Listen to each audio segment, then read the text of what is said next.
August 2025 மீன ராசிக்காரர்களுக்கு எத்தகைய ஒரு மாதமாக இருக்க போகுதுன்னு பார்க்க போறோம். இப்போ மீனராசிக்காரர்கள் வந்து ஆகஸ்ட் மாசம் பிறக்கும் பொழுதே பாத்தீங்கன்னா ஜென்ம சனியில தான் இருக்கிறாங்க. குரு 4ஆம் இடத்துல இருந்து 12ஆம் இடத்துல இருக்கும் ராகுவை பார்க்கிறார், 6ஆம் இடத்தில் கேது இருக்கிறார். ஸோ 6-12 ராகு, 4 குரு, ராசிக்குள்ள சனி.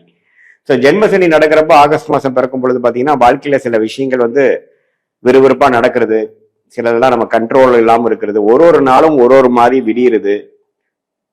உடல் உபாதைகள்னால சில பேர் பாதிக்கப்பட்டிருப்பீங்க, 3-4 மாசமா கடன் பிரச்சனைகளால பாதிக்கப்பட்டிருப்பீங்க, வேலையில சில பிரச்சனைகள், கடுமையான உழைப்பு, லாங் ஹவர்ஸ் ஒர்க் பண்றது, அது மாதிரி பல விஷயங்கள் வந்து கொஞ்சம் டிரான்சிஷனரியான பீரியடாக இருக்கக்கூடிய அமைப்பு வந்து மீனராசிக்காரங்க மீட் பண்ணுவீங்க.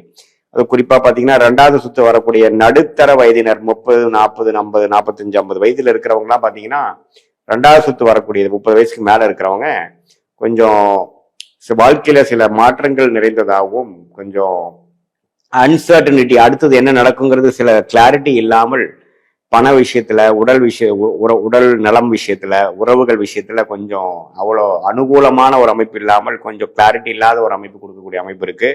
அதே சமயத்துல குரு 10ஆம் இடத்தை பார்க்கறதுனால தொழில் வேலையில அதிக உத்வேகம், அதிக முயற்சி, அதிகமான நம்ம வேலை செய்யக்கூடிய அமைப்புகள், அது மூலமா நல்ல உயர்வு பெறக்கூடிய அமைப்புகளும் உண்டு. ஸோ கடுமையான உழைப்பு, அதே சமயத்துல உயர்வு, ரெண்டுமே மிக்ஸ் ஆகி வரக்கூடிய தன்மை இருக்குதுங்க. ராகு கேது 12-6 இருக்கிறப்போ நம்ம வந்து எதிரிகளை சமாளிக்கலாம், கடன் பிரச்சனையை சமாளிக்கலாம், நமக்கு எதிராக நடக்கக்கூடிய அமைப்பை நம்ம கொஞ்சம் சமாளிக்கக்கூடிய அமைப்புகள் இருக்கு.